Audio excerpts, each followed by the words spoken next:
and Hashem. The union of korbanos, even though we cannot even understand the union of korbanos. What does it mean? You take a behema, you shecht it, you burn it on the mizbeach. We'll talk about it a little bit. But korbanos are the highest form of avodah that there is.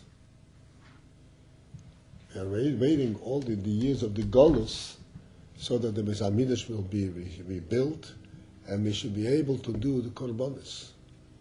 That's what we say in davening every day. And when it comes Yom Tov, we say, V'shom nasa lefonecha es kol b'nitzchei v'seinu. We build the Beis HaMikdash so that we should be able to do the kol b'nitzchei v'seinu.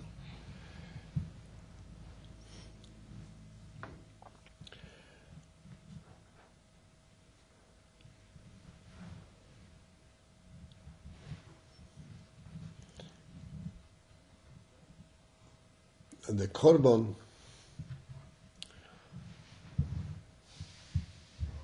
if a person, as we learn in today's parsha, if a person made a mistake, did a sin, he has to bring a korban. But the thing is that before he brings a korban, he has to recognize his mistake, and he has to do tshuva. And after that, he did tshuva. And he recognizes that and makes sure that he's not going to do this again. Then he brings a korban.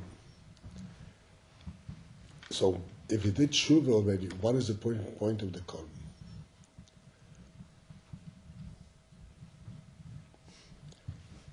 The point of the korban is to wipe away the sin in such a way like it never happened. There's a difference between two friends. And and they have 100% trust to each other. And then one of them did something that he shouldn't have done. That creates a schism between them. That creates a break between them. And then he comes and he says, forgive me, I made a mistake. So you forgive him. But even though you forgive him, which is normal or natural for you to forgive, but his friendship is already tainted. It's not pure. You're afraid. If he is capable of doing it once, he can do it another time. It's not a pure friendship. It's not smooth. It's a suspect friendship. So what does he do to wipe away this suspicion and to rebuild it to its pure state? He goes and gives a gift. He gives a gift, and the idea of a gift is that every time that a person sees this gift, it reminds him of his friend. So this gift, this is an expression to say we have established our friendship to the extent that there is something that actually binds us together. The similar thing is a korban. A korban is like a gift to the Meibashim after that the tshuva has been done.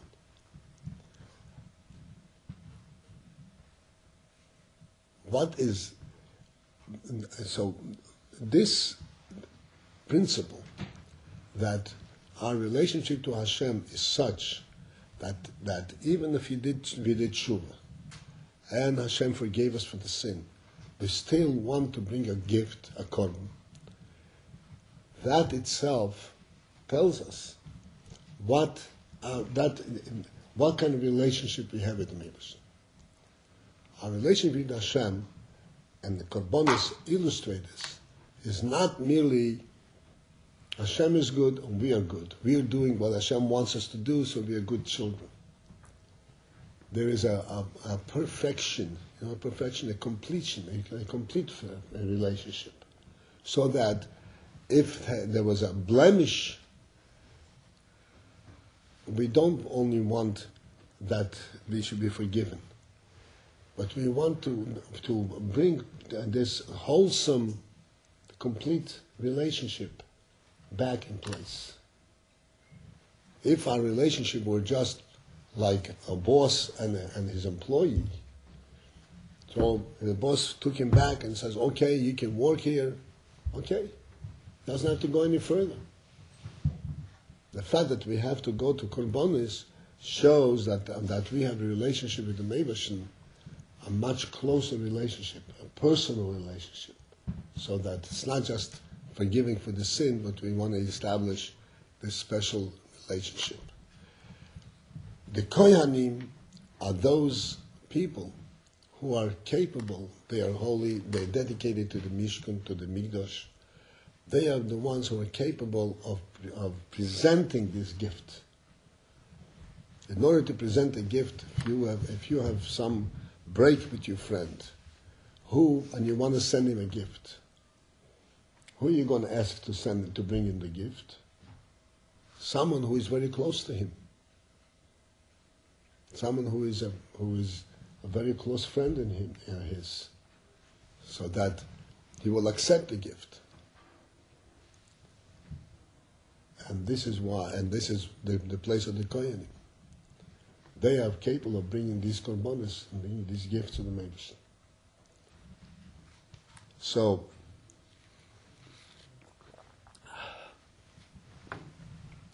this Chumash Vayikra represents the Din of Korbanos, which represent the very special relationship that we have with the Meibashin.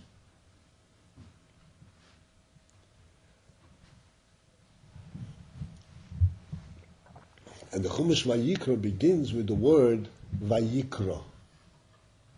And what does Vayikra mean? He called. It means that Hashem called Moshe.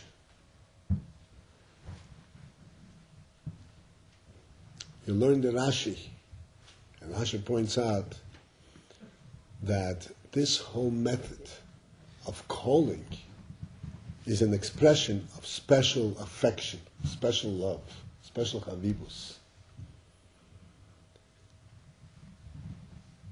You can understand it from your own experience. If you walk in the street or you come into 770 and you see somebody that you've known for some time ago, and you remember him, oh, how are you? How are you doing? You strike a little conversation and then you go your way. That's one way. You're friends. But when do you think of each other? When you meet, when you happen to cross, when you happen to meet to hit on each other. I mean, by accident you met in the street, in the shul, whatever. Huh? How you care? But a real friend, you don't wait until you meet. A real friend you call.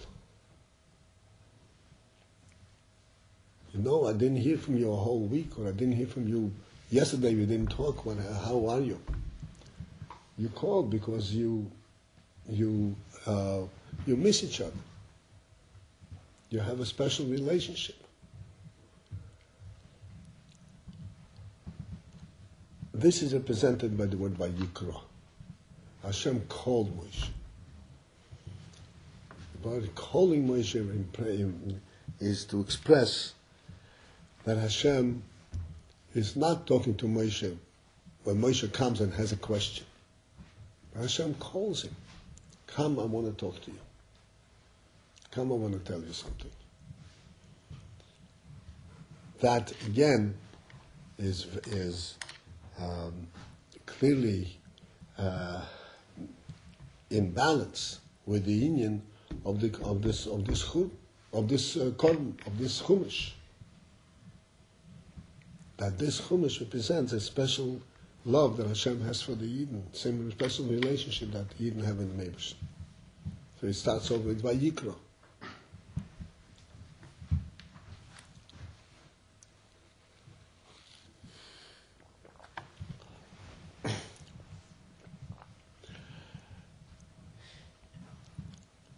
There is a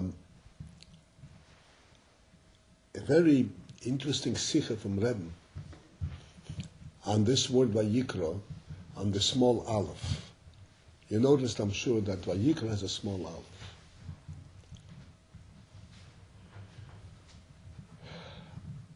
aleph. A small aleph in the Torah Bechlal. In general, the Torah should be Tzav, that includes the Chumash, and the Nevi'im and the Ksuvim. 24 books altogether. So in the whole Torah, there is an alphabet, there's a whole aleph base of bigger letters, and a whole aleph base of small letters. And the rest of it is in what's called in Oises Beinanim, in the average letters. Every Sefer Torah has its standard letter, standard size letter. And that standard size letter, all the letters in Sefer Torah have to be according to that standard size. Then there are certain letters that have to be written outside of the line, bigger than the line. Like, for instance, the base of Breishis is bigger than the line. The shin from Shema, or the ayin of Shema, is bigger than the line. The dalad of Echod is bigger than the line. There are larger letters. There's a whole alphabet, the whole aleph base gimel, the entire aleph base of large letters. And there's entire aleph base of smaller letters. Larger letters means that we're talking about something that is bigger than the standard inyan of the Torah, higher than the standard inyan of the Torah. Smaller letters means that it's less than the... Less important? Huh? Less important? It's not a question most important. It implies a lesser madrega than the standard.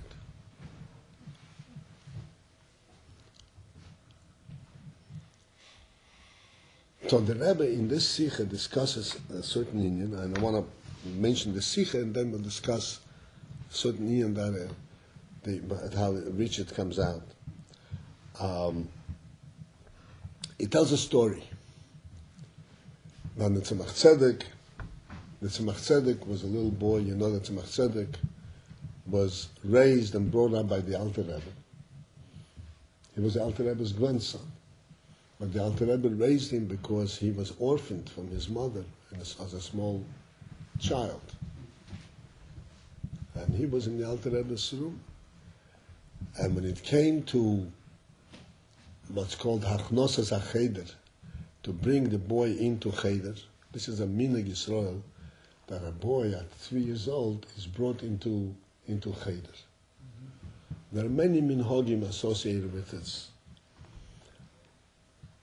And one of the minhagim is that at that time the Rebbe in the Cheder shows the child the aleph base. He shows the aleph base from the Torah, from the Chumash, and he shows it to him in Chumash Vayikra.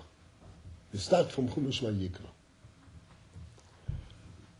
So he showed him the aleph base, the aleph in Vayikra. So the Tzemach Tzedek asked the Alter Rebbe, why is the aleph Vayikra small aleph? Why is it smaller than the rest of the letters?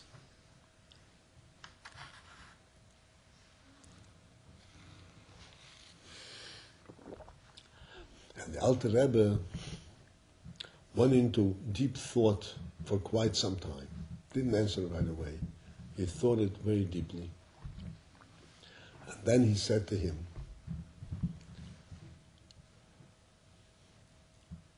that Adam HaRishain, who was a great, very great man, he was the greatest of all men, he was made by Hashem.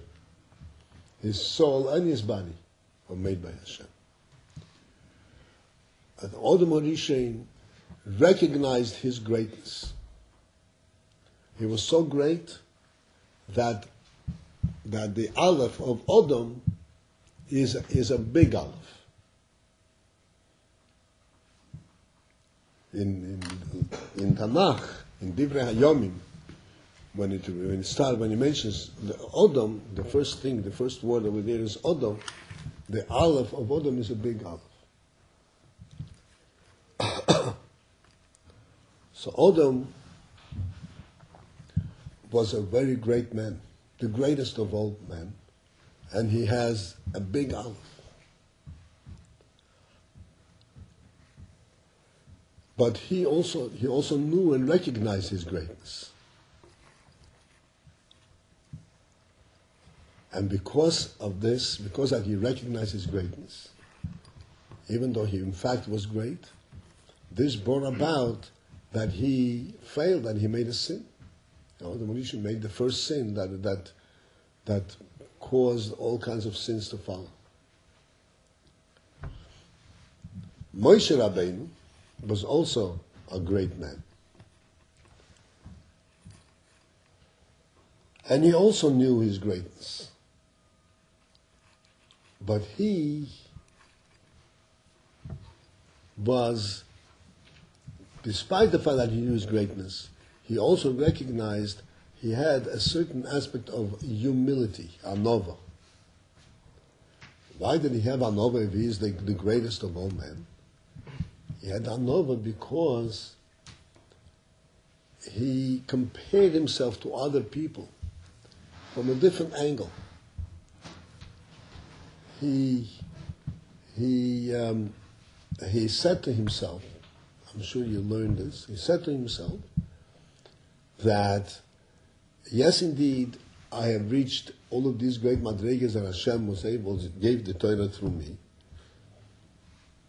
But much of this, which I have, much of the greatness that I have, was due to the fact that I was, to begin with, granted a special neshama, and a special goof, and special parents, and a special environment. It's true that I had to use it and to develop. Nobody gets anything for nothing. But the opportunities were there. So therefore, Moshe Rabbeinu made the cheshbon. He calculated, he figured that who knows, perhaps any other person, if he were to be given the similar opportunities and the similar koiches that he was given, maybe he would have even gone further. He would have even risen greater, become greater than me. And from this calculation, from this perspective, Moshe Rabbeinu felt humble, as the Pasuk says, in front of every individual person in the world. Mikol ha'adam asher pnei ha'adam.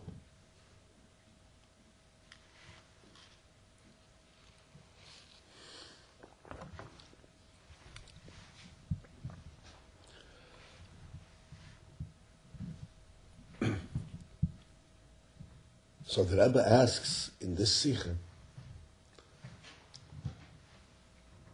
the Alter Rebbe wants to explain that Tzemach Tzedek, okay, pardon me. So because of this humility, that's why Moshe Rabbeinu has an Aleph that's a small Aleph. And even though Hashem is calling him into Oyel Moed, and he is this great Novi, the Novi that's greater than all other Nevi'im and so forth, the Aleph is a small Aleph. Because you recognize he has a certain sense of humility. This Aleph represents this humility of Moshe. So the Rebbe asks in the Sikha,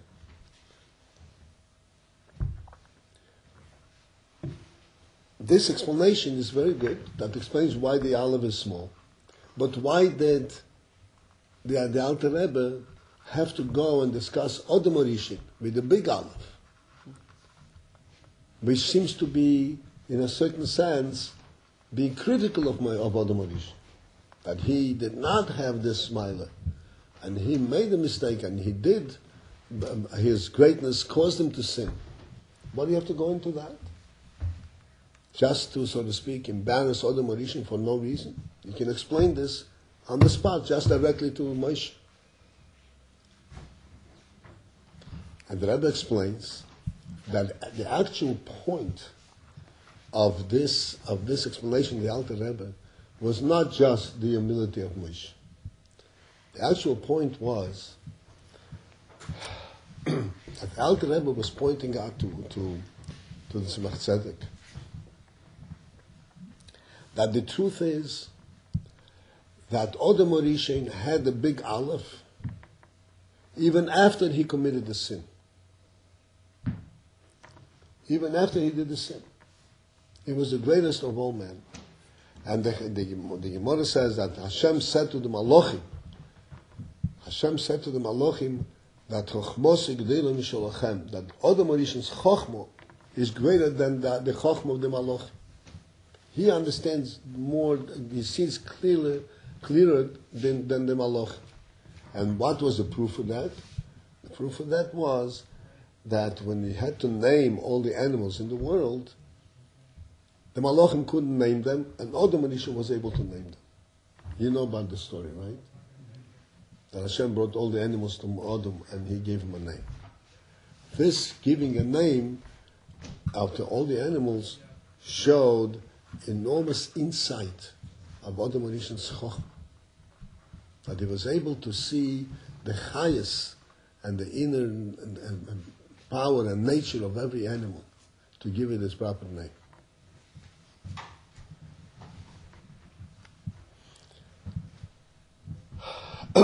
And this chokhmah and this greatness, Odom Orishen did not lose even after the sin. Even though the sin was committed. But nevertheless, the Aleph, the big Aleph, where is the big Aleph written? In Divrei Hayomim. That's at the end of all Tanakh. The less of all the Tanakh. Because he didn't lose it. He still had the big Aleph.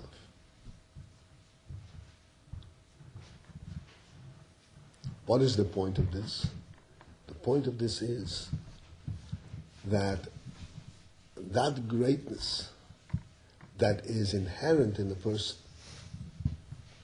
that is part of his neshama, part of Hashem's creation, Hashem's doing, that cannot be ruined.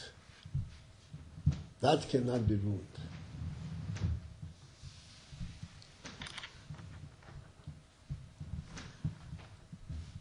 In other words, even after that Odom Orishen sinned, he remained with that, inherently, inside, he remained with that same power that he was before.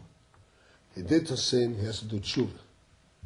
But he also has that power that he originally had. And this that he had, he actually inherited and gave it.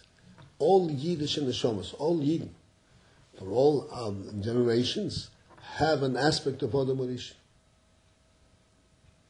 And where do we see that? We see that in the fact, just like Odom Orishen was able to give names, he had the chokhmah to give names.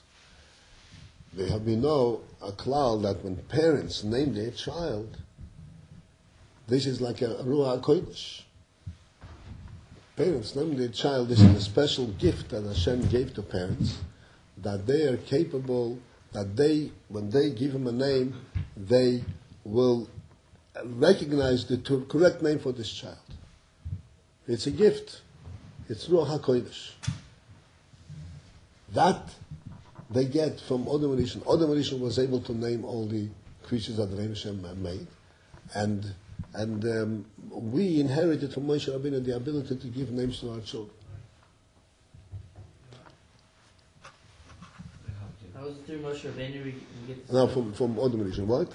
How was it through Moshe Rabbeinu we get this ability to name our children? Odom Orishen, Odom.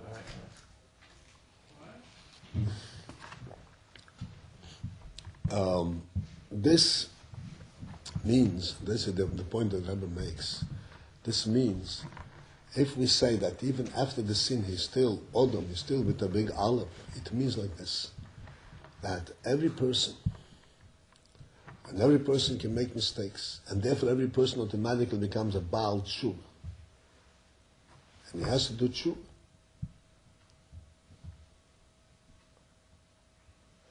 But while he is also a Baal Tshuva, he is also a tzaddik. Every person has both madrigas. There's a madriga of tshuva, of Baal Tshuva, because he has to correct any mistakes or anything that happened to him. But the Pasuk says, "Ve'amech kulom tzaddikim," that the nation, the Jewish nation, are kulom tzaddikim, they're all tzaddikim. What does it mean they're all tzaddikim? They never make mistakes? It doesn't mean that. What it means is that inherently, tzaddik neshamas, they're all tzaddikim.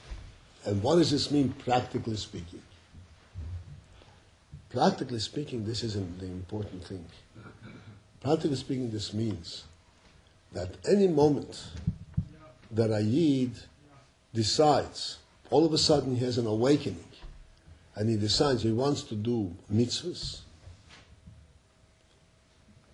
but till now you were doing this and this and this and that, he can turn around on the dime and say, okay, I want to do this mitzvah. Because at the same time, he's also a tzaddik, who's never done any sins at all, who can do a sin.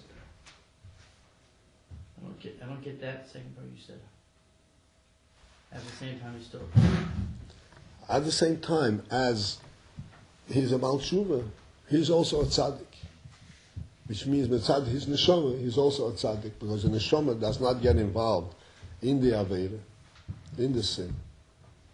The neshama remains pure. And he cannot be affected by the sin. So that when any moment, any time that a Yid turns around and wants to do a mitzvah, he can. We don't tell him, oh, first you have to wash your hands, wash off all the dirt that accumulated on you, and then you can do mitzvahs now. Because every Yid is, while he also has dirt on his hands, he also is pure. He's also completely clean. This, by the way, is the principle that explains why we can go to a person in the middle of Manhattan who has never heard of tefillin, and we say to him, put on tefillin, and he puts on tefillin, and he has a mitzvah from tefillin. But whenever I come to tefillin, I'm a Chal Shabbos, I'm a Eichel Treifus, I do all kinds of things. Even, he says, I don't even believe in it. You tell him, put on tefillin, because really deep down you do believe it. Because every Yid has this pure neshama, and from that perspective he is a tzaddik. Not a Baal Tshuva who did tshuva, but a tzaddik.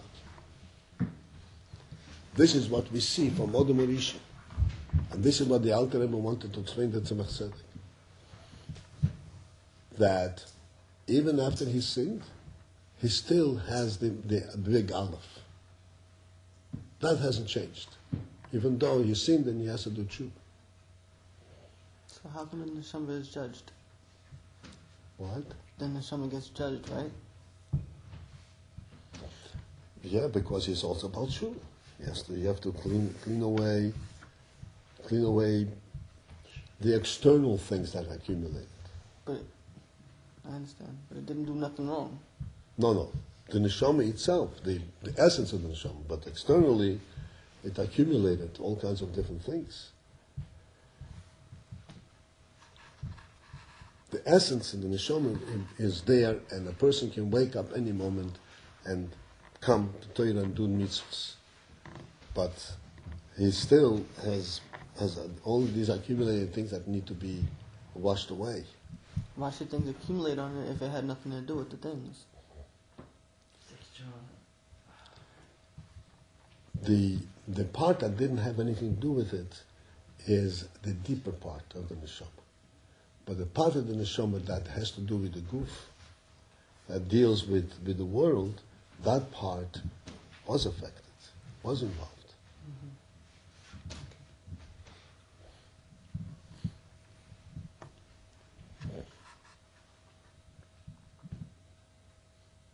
This we can see from our own experience. We discussed it another time, that when the person says Shema Yisrael and he closes his eyes And with closed eyes, he clearly sees the truth, and he knows only Hashem Echad. There is only Hashem. The minute he opens his eyes, what happens? Everything vanishes. He sees the world back. So our tshuva is to connect the open eyes to the closed eyes. So with open eyes, we should be able to see the same thing that we see with closed eyes. That's a whole avodah. You understand? But in essence, we do have the truth all the time. At the same time, the Alter Rebbe told the Tzemach Tzedek, but nevertheless, even though a Yid is like a tzaddik, nevertheless, being aware of one's own greatness can lead a person to make mistakes. And the only way to guarantee that he will maintain his humility and he will not make mistakes is the approach that Moshe Rabbeinu did. The approach of Moshe Rabbeinu was not that Moshe Rabbeinu told himself, no, I'm not so great. Other people are greater than me. That would be foolish, because he knew who he is. He knew that there was no other Navi like him. He received the Torah from Eibushan directly. What was Moshe Rabbeinu's approach for humility? That if someone else would have been given the same opportunities like him, then that other person would have even reached higher madrigas. So he is actually comparing himself to others, not directly, because others are currently not in his madriga. But he's saying if they had been given the opportunity. In other words, what this is telling us is that the real greatness that is attributed to a person, to the person himself, is not that which is a godly gift to him, his neshama and his opportunity and his seichel. This is Meibushan's gift. That does not go and that does not give him any credit. What is a person's credit? What is a person's credit? The avodah that he does, his own labor, his own work. That is really his thing. That is his accomplishment. And from that perspective, Moshe Rabbeinu really was a big oived. But he was said to himself, if someone else would have had my opportunities, he would have done even bigger avodah, even better. So now, from all this sikha and from the other things that we spoke about, the korbanos, we ought to reflect on what this means to us.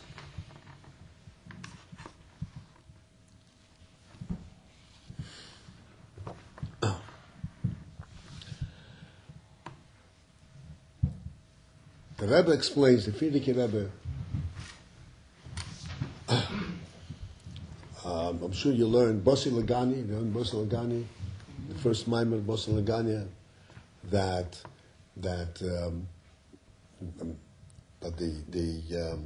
Mishkan and the Midos, there was a Mikdosh, this was the place where the Shechina dwelt, and the Avodah in the Mikdosh was Avodah HaKorbanos. This was the Ikir Avodah. This Avodah HaKorbanos, this is what brought about that the Shechina should dwell in the Mikdash. And what is the Avodah HaKorbanos? So the Rebbe speaks of it, and we should be able to discuss it from the perspective of our Avodah. The Rebbe says, what is the Avodah HaKorbanos as far as the human being is concerned? Korbanos, the Torah says, can be offered from cattle, from oxen, cattle, and sheep and goats. These are the three types of the animals that can go on the Mizbeach. Okay, these are behemoths. They're kosher behemoths, but they're behemoths. And because they are behemoths, they do not recognize the union of godliness, and they would tend to go and start and follow a path of their own interest, of their own satisfaction, rather than avodas Hashem. And what is the avodah that a yid has to do? So now, every yid, we all know that we have a nefesh habahamis. We have a little animal inside us. We have also the nature of, in addition to being human beings and being hidden and being holy, we also have a little animal. What is this animal? This animal is that part in us that has a tendency, has an interest to do things without any intellectual meaning, without any significance, without any purpose, and without justification. It could be things that are contrary to the intellect, contrary to the right. He has a tendency just to follow his inclination, his nature. That's what an animal is. What is avodah? To bring this animal on the altar and to burn it in the fire on the altar. What does that mean? It means that we have to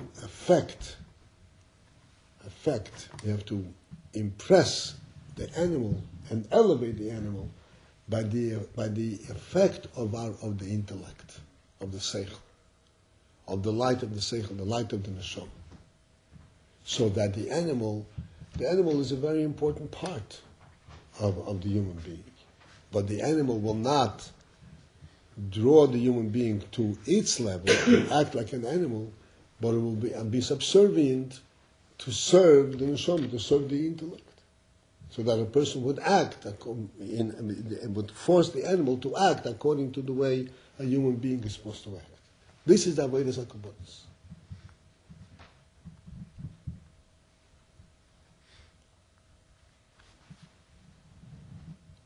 This is really a very, very, very big avodah, to contain one's nature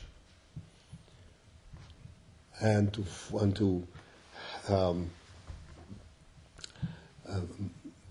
make sure that one is guided by the light of the intellect, by the light of the neshama, of doing that which is right and not doing that which is wrong, even though he has the animalistic inclination. That is truly a very big avodah. It's a avodah, it's called avodas hamikdash. And this makes the person himself also a beis hamikdash. And the Shekhinah can dwell in the person as a result of this avodah.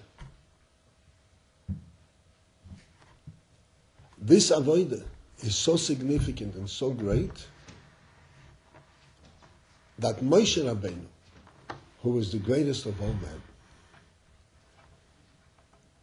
he was humble in himself because he realized that what makes a person great, not his greatness that the Eibusher gave him, what is real greatness that attributed to the person, this avodah, that which he does with his koyches that Hashem gives him.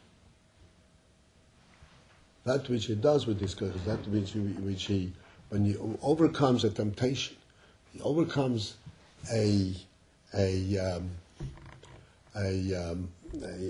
foolish interest that comes from his behemoth, and he directs his behemoth, and sometimes it requires enormous amount of effort, enormous amount of strength, intellectual strength, and character strength to hold himself and to direct himself. This is what Moshe Rabbeinu was humble for every person, because every person has this challenge. Every person has this challenge.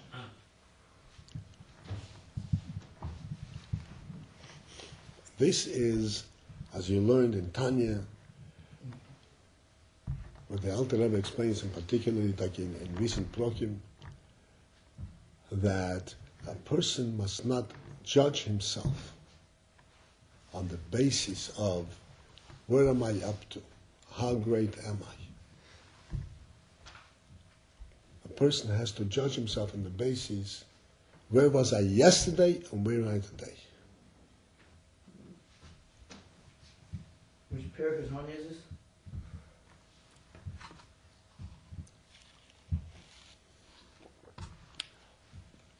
These words that I'm saying are not in the Tanya. Oh. I'm paraphrasing.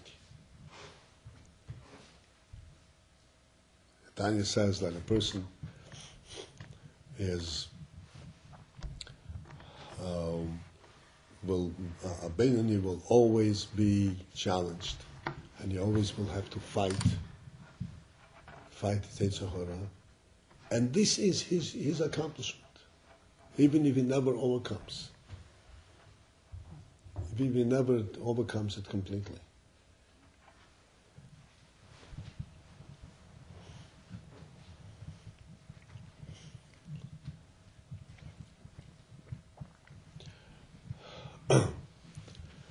So, to summarize, we have a small aleph in Vayikra, which represents the humility that Moshe Rabbeinu had in front of other people. And what was the humility about?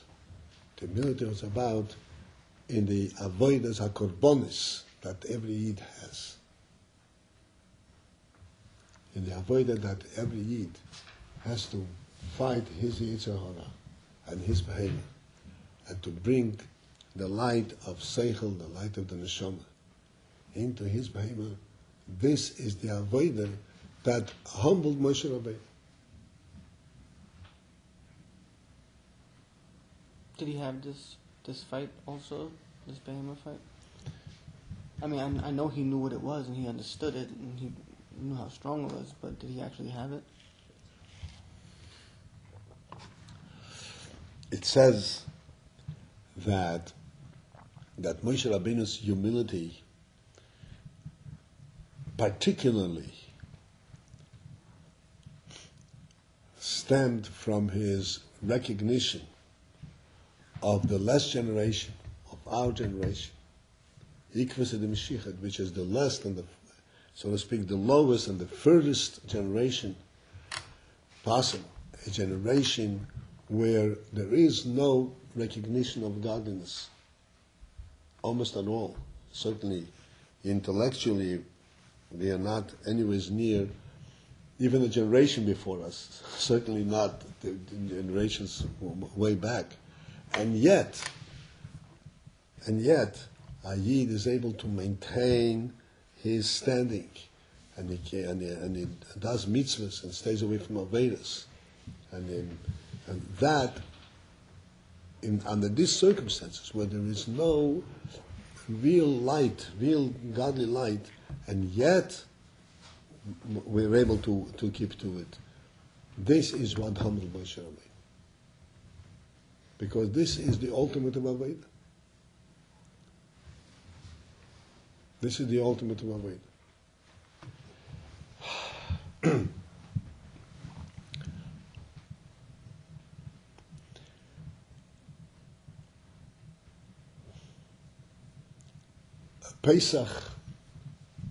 Pesach is coming.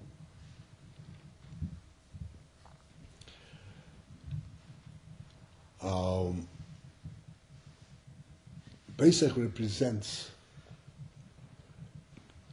the very birth of the Jewish nation. When the firstborn, what does it mean, the birth? There were people before. The Jewish nation, the people who came out of Mitzrayim, were descendants of people before them and so forth. But, as we discussed another time, in Mitzrayim, the Jewish nation lost completely their identity. And they had to start all over again. And this starting all over again required that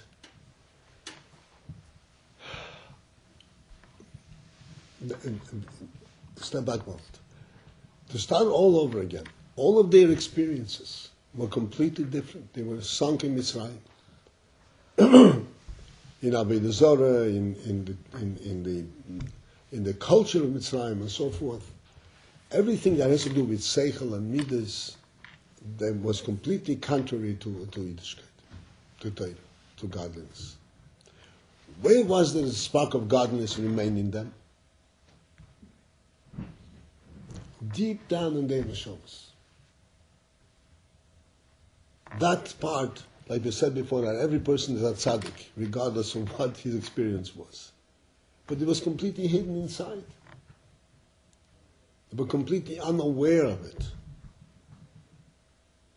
And that spark had to be reached, had to be touched, and on the basis of that touch and of that realization, they would be able to break away and completely transform themselves overnight from being in Mitzrayim to being outside of Mitzrayim.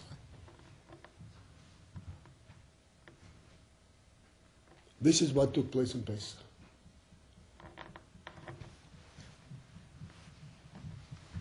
Hashem did that for them, right? Hashem did for them what happened. How did Hashem do it?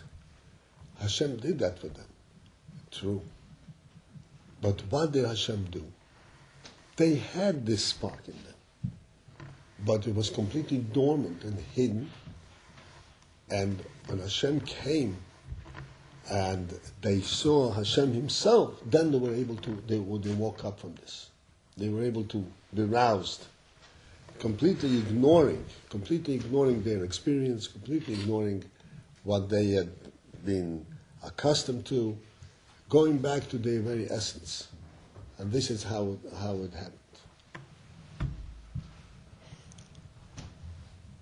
In other words, Pesach truly represents this nakuda, that on the one hand, a Yid is always has that spark. And even if they said they were sunken memtesh shari tuma, but there was that spark still remained, and he could be drawn out.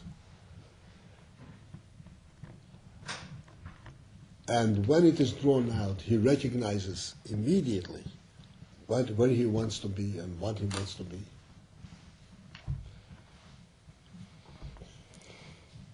And this ultimate decision that Eden made at the time when they left Mitzrayim, even though there, like you said, Hashem did it, there were Nisim and Niflois and so forth, the Pasuk says in Tanakh that this special deed that Eden did at the time when they left Mitzrayim and they broke away from Mitzrayim, this is a schus that Hashem will always remember for them. Will always remember for them. Because they left Mitzrayim and they went into the desert. What is this? How is this related to what we explained now? There is that which Hashem did. There is that which Hashem gave us in the neshama. But that which a decision that a Yid makes on his own, breaking away from what he's accustomed to, and going into a new path in life, that is his great merit. Merit, schus. This is his accomplishment. That which Hashem gives, that's Hashem gives. But that which we fight on our own, and we break away from our habits, even if we break away slowly, one at a time, but this breakthrough, this is our merit. This is the greatest thing. The real avodah and the real merit of the person is not what the koiches that Hashem gave him, it is what he did with them and how he labored with them. There's a story of the Tzemach Tzedek and the Alter Rebbe, where the Alter Rebbe wanted to give the Tzemach Tzedek a bracha, wanted to bless him with success in learning. Give him a bracha that he should be successful in learning.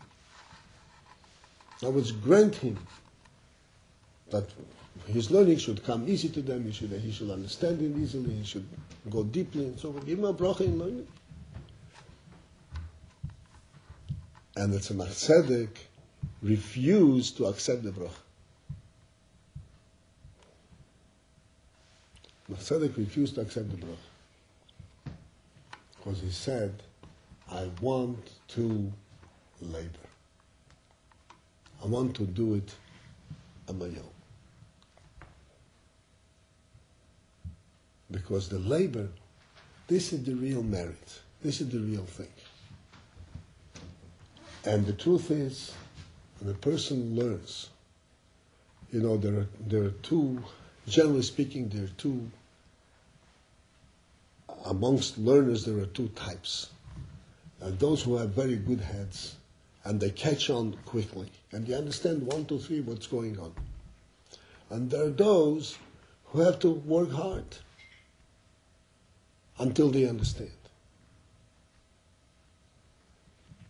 So those who quickly, they cover much more ground, and they know a lot. But the bottom line is that those who labor, who work hard, they understand it much more deeply. Because they went through the entire process of questions and answers, and I don't understand, that's what it means, that's what it means. And they have a much clearer and deeper understanding of it. There's a story, also the Tzemach Tzedek, interesting, we have Tzemach Tzedek story today. The Tzemach Tzedek, somebody came into the Tzemach Tzedek, a Chosid came into the Tzemach Tzedek, and he complained and he said, Rebbe, what should I do? I don't want to learn.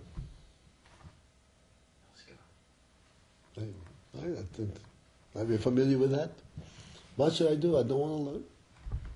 I don't feel like learning. So the Tzemach Tzedek said to him, you don't want to learn? You're such a lucky man. What should I do that I do want to learn? That's what Tzedek answered. So you have your work cut out for you, right? What should I do that I do want to learn? So then my learning is not the fruit of labor. It comes naturally and easy to me. Where do I have the real avodah, this which Moshe Rabbeinu was humbled by? I don't have it. Because I want to learn.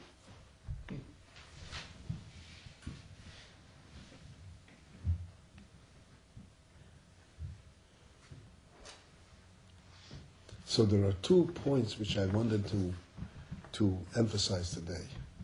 One is this marvelous thing that the Rebbe says in this Sikha. I never saw this direct expression. But the Rebbe says that every Yid is actually a tzaddik.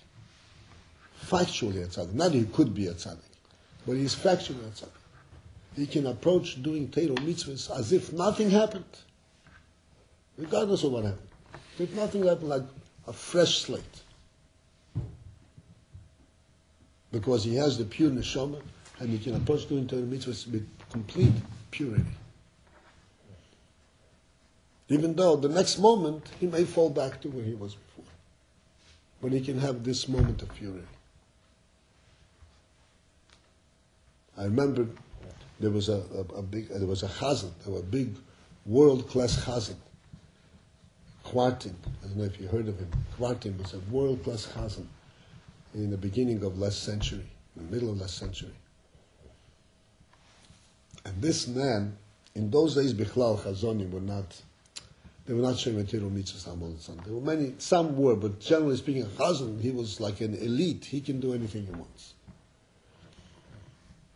And this kvarting was not a Shemitero Mitzvahs. But he was a very, very supreme Chazan. And especially his davening was very, very warm, very emotional, very evoking. There's one piece of Chazonis, that's called a classic piece of Chazonis, that's his. It's considered